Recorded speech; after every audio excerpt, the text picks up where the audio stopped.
এই মমতাজ পাগলি একটা গান গাইছে, আগে করো এমন আখেরের কাজ, ধ্যান যুগে হয় দিলের নামাজ, ও তোমার পাঞ্জি গানা নামাজ পড়া লাগবে না। আপনারা বলেন তো, নবী যে নামাজ আমাদেরকে দিল লাইলাতুল মেরাজে, এই নামাজ কয় ওয়াক্ত? কথা পায় না ভাই, কয় ওয়াক্ত? আর মমতাজ কি বলতেছে, এই পাঞ্জি গানা নামাজ পড়া লাগবে না। ওরে শরীয়তের মৌলানা 14টা করলা কানা, কোরআন হলো 90 পারা, তোমরা খুঁজা পাইলা না। আমাদের নবী কয় পারা কোরআন আনছে? আর মমতাজ কি কয়? 90 পারা। আমাদের নবী কয় ওয়াক্ত নামাজ? আর মমতাজ বলে 5 জায়গার নামাজ পড়া লাগবে না। এরকম কথা বলে, কিন্তু নবীর বিরুদ্ধে কথা বলা, জোরে কোন কথা ঠিক কিনা? আপনার মমতাজের বিরুদ্ধে কোন আন্দোলন করছেন?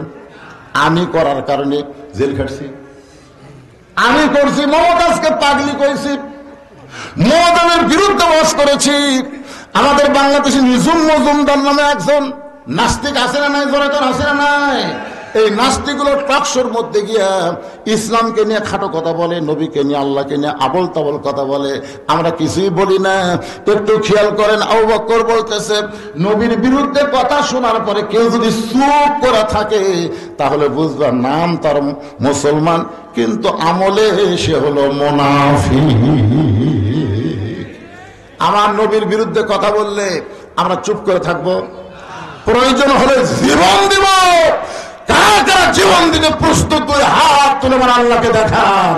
লিল্লাহি তাকবীর। আমার নেতা, তোমার নেতা, হাত নামান, হাত নামান। আল্লাহ, আল্লাহ কবুল করো। আল্লাহ, এই বাংলার জমিনে কোন রাম বাম, কোন নাস্তিক আর যেন নবীর বিরুদ্ধে একটা টু শব্দ করতে না পারে। ধরে করবে না, ঠিক কিনা? আর নবীর পরে নবী বলে যারা দাবি করে, এই শয়তান কাদিয়ানীরা, আল্লাহ কোরআনে যেখানে বলেছেন, এটাও কিন্তু নবীর বিরুদ্ধে বলা। আমাদের নবী হলো শেষ নবী। কে বলেছেন? শয়তান। শয়তান এসে বলতে থেকে, তুই তো আমার দল করিস, তুই তো এই ঘরের ঢোকার জাত না। আমার দল যারা করে মাঝে মধ্যে এই ঘরের ঢোকে, কিন্তু এই জাগাত, মানে শয়তানের দল বাংলাদেশে তারা করে, মাঝে মধ্যে তারা এই ঘরের ঢোকে। কথা কন না কেন?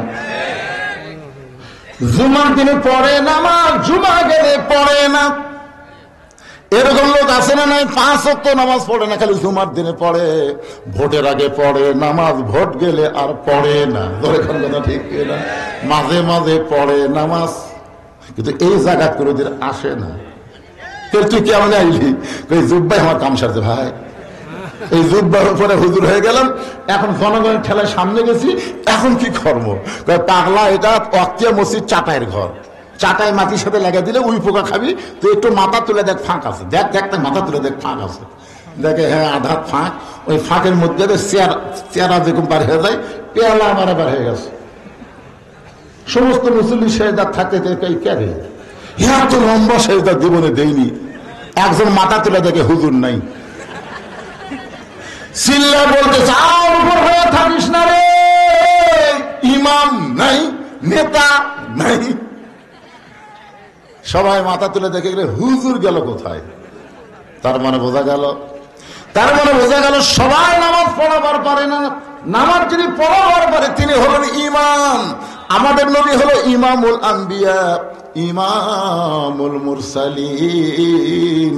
নবী বলেন চাচা, এই সকালবেলা এত অতীব সুন্দর দেখার পিছনে কারণ হলো, আমি বোরাকের পিঠে পড়ে 7 আসমান পাড়ি দিয়া আল্লাহর আরশে গেলাম, রফে চড়ে।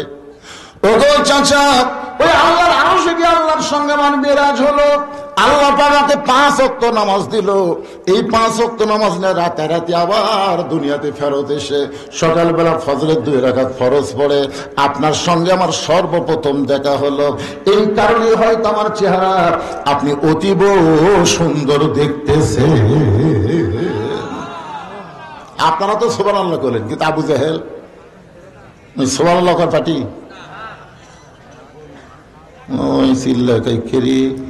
আমি জীবনে 2 বার বাইতুল মুকাদ্দাসে গেছি রে, যেখানে যাইতে লাগে 30 দিন আর আসতে লাগে 30 দিন। আজকে রাত্রি তুই 2 রাকাত নামাজ পড়াছিস, আর সেখান থেকে 7 আসমান পাড়িতে আল্লাহর আরশে গেলি, আল্লাহর সাথে দেখা করলি, আল্লাহ তোকে নামাজ দিল। আমি চিল্লা বলে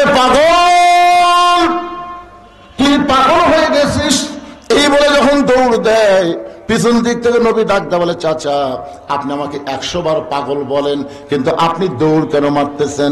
আবু জেহেল বলতেছে, অনেকদিন ধরে চেষ্টা করতেছি আমার এলাকা থেকে তোকে বার করে দিব, কিন্তু বার করার ইস্যু পাচ্ছি না, আজকে পাইছি।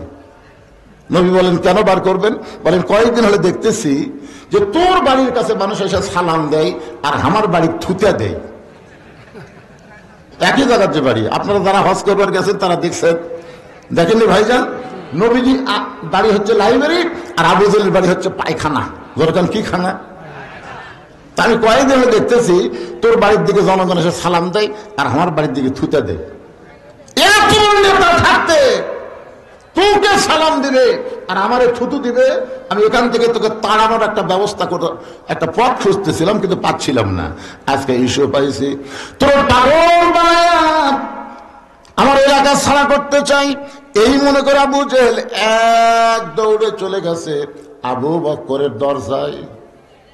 কার দরজায়? আবু বকর।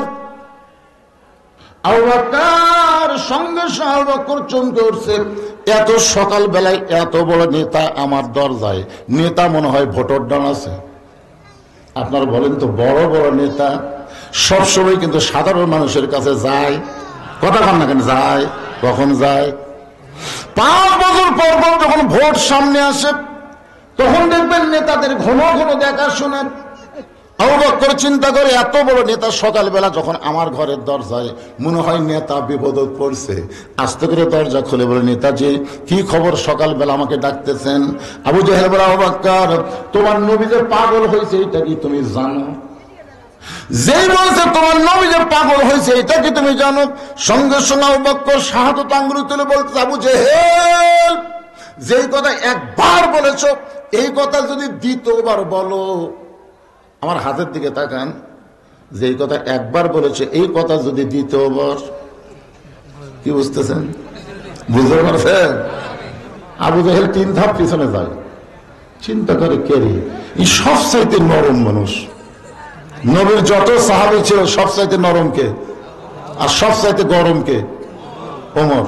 আর সবচাইতে জ্ঞানী কে? হযরত আলী। আর সবচাইতে সম্পদশালী কে?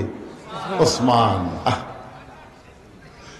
আবু জেহেল বলে, আবু বকর তুমি নরম মানুষ, তুমি এত গরম হই না কেন? আবু বকর আবু জেহেল নবীর বিরুদ্ধে কথা শোনার পরে কেউ যদি নরম থাকে তাহলে বুঝবে সে মুসলমান নয়, সে হলো মুনাফিক। আমাদের বাংলাদেশে নবীর বিরুদ্ধে মানুষ কথা কওয়ার সুযোগ পাচ্ছে কেমনে? আমরা কিছুই বলি না, দেখে নবীর বিরুদ্ধে কথা বলে। কথা বলেন না কেন? কে বলেছেন? আল্লাহ বলেছেন, মা কানা মুহাম্মাদুন আবা আহাদিন মিন রিজালিকুম ওয়ালাকিন রাসূলুল্লাহি ওয়া খাতামান নাবিয়্যিন। তাহলে আমাদের নবী কি নবী? আর কেউ যদি বলে যে আমাদের নবীর পরে নবী আছে, গোলাম আহমদ কাদিয়ানী, এখন বলেন তো নবীর পরে নবী আপনারা বলবেন নাই? যেগুলো নবীর পরে নবী যাই বলতেছেন না তাই কি কাদিয়ানী জামাত করেন? জোরে বলবেন, নবীর পরে নবী। তাহলে নবীর পরে যারা অন্য কাউকে নবী বিশ্বাস করে তাহলে তারা কি মুসলমান না কাফের? আরো জোরে, কাদিয়ানী। জোরে বলা লাগবে। আমাদের বগুড়াতে কিন্তু কাদিয়ানী মসজিদ আছে, সিরাজগঞ্জের মধ্যে খোঁজ করে দেখবেন।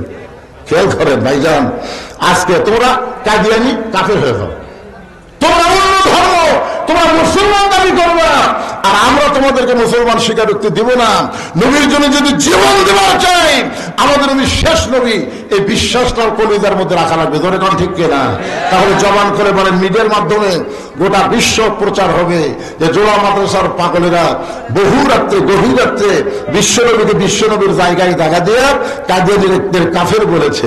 এটা প্রচার হবে কি হবে না? আমি যেই বলবো কাদিয়ানী, আপনার বলবেন কাফের। কাদিয়ানী আরো জোরে জোরসে বলেন, লিল্লাহি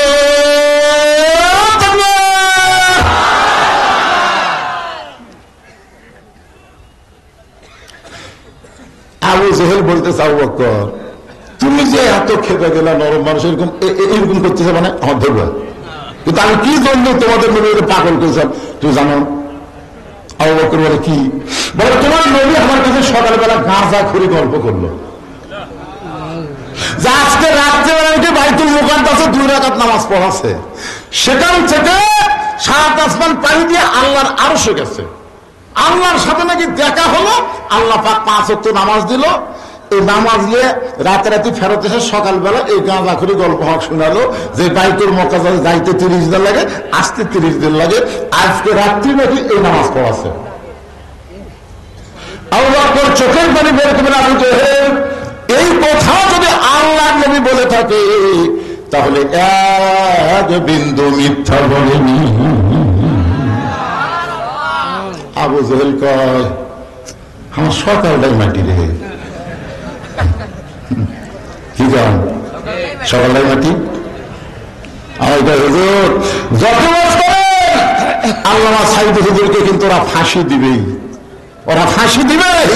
আমি ওর কথা শুনে বুঝলি কোনো আফসোস নাই, কোনো আফসোস নেই, কথার মধ্যে একটা আফসোস থাকা লাগবে। তখন আমি বুঝলাম এই আল্লাহ সাইদ আমাদের কিছু এলাকার কিছু আওয়ামী লীগ বলতে হুজুর আল্লাহ সাইদ আল্লাহর ওলি, এ ব্যাপারে কোনো সন্দেহ নেই। আমি বললাম তুই আওয়ামী লীগ হয়ে এ কথা আগে কোসনি কেন? এখন বলার পিছনে কারণ কি? এখন বলার পিছনে কারণ হলো সাইদ হুজুরের নাম নিয়ে তোরা ভালো মানুষ সাজবার চাস। আগে বলিনি হুজুর, আগে বললে আমার দলত থেকে, তুই দলত থেকে বাদ দেবো? তুই কি জানিস আলেমদের বিরুদ্ধে যারা কথা বলে উতুল্লিন বাদা যালিকা জানিন, তারা হলো জায়েজ সন্তান। জোরে বলেন না ঠিক না? ইন্নামা ইয়াখশাল্লাহ মিন ইবাদিহিল উলামা। বান্দা সময়ের মতো আলেম বান্দারা আল্লাহকে